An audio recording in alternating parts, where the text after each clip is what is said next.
Eating healthy is keeping you fat. I remember when I was in my 20s, I read a book called How to Eat, Move, and Be Healthy by Paul Chek. The main focus of this book was eating only like organic, local foods, minimally processed foods, and eating for my metabolic blood type.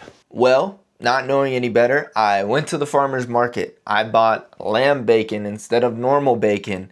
I only bought organic, free-range, pasture-raised eggs. I bought, all of these expensive groceries. I only bought locally farmed organic produce. I ate only whole foods and nothing processed. Now keep in mind, at the time, all I wanted to do was just get in shape. I wasn't looking to become a health guru. And I did this for several months, only to find out that when I stepped on the scale, I was the heaviest I had ever been. I had gotten up to 250 pounds. I was fat. The first time in my life, I was fat. Not just skinny fat, but fat. I knew I needed to do something about it, but I wasn't sure what to do, so I went to YouTube. I found a YouTube channel. His name was Goku Flex. And at the time, he was an online coach, and he would do these great videos where he would show his process of checking in with clients and taking them through a fat loss phase. He would show the clients macros, their calories, proteins, carbs, and fats for the week,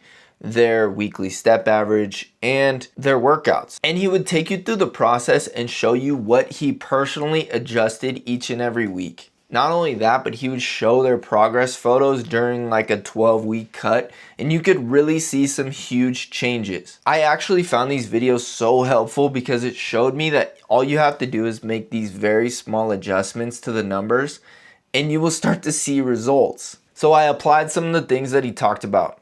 And I also created my own meal plan that was much more sustainable.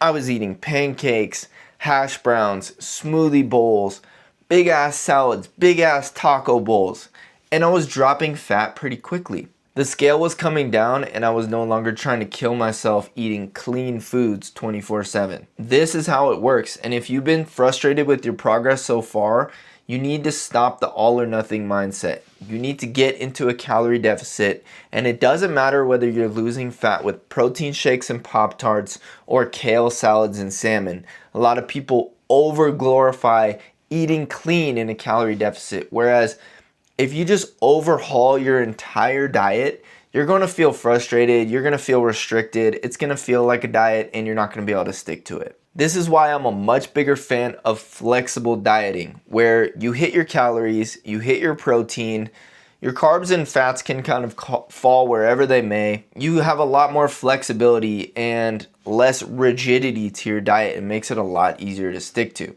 Just because you're losing weight doesn't mean you have to switch out everything that you are currently eating. It may mean that you just have to make a few swaps. For example, using full fat mayo now, you can start using reduced fat mayo. If you're using regular sour cream, use light sour cream. If you're using full fat mozzarella cheese, swap it for light mozzarella cheese. Maybe you were eating ribeye steak before. We'll swap it to sirloin and you're gonna save a ton of calories from fat. Try to keep your diet lower in fat grams because it's gonna help you reduce the calories and stay more full. If you've been frustrated with your progress so far, it's not because you're not eating clean foods. It's because you're eating too many calories and you're probably snacking too much. You need to focus on main meals instead of snacking. And I always get asked this question, Jeff, what kind of protein snacks should I be eating? The truth is, you shouldn't be snacking when you're in a calorie deficit. Your snacks should mainly be fruit, maybe a Greek yogurt, maybe a protein bar, but you should not be getting the majority of your calories from snacks. Maybe like 300 calories at max from snacks. The truth is, you need a simple plan that you can follow and sustain long term. And that may mean that you need to plan out some times to be off track with your diet. I'm not talking about a cheat day, I'm just talking about one night out where you can relax and not worry about calories. So if this is all making sense and it sounds like something that's up your alley and you want me to take all the guesswork out of your training and your nutrition, then you can apply for one-on-one coaching down below in the description, and I'll see you guys in the next video. Peace.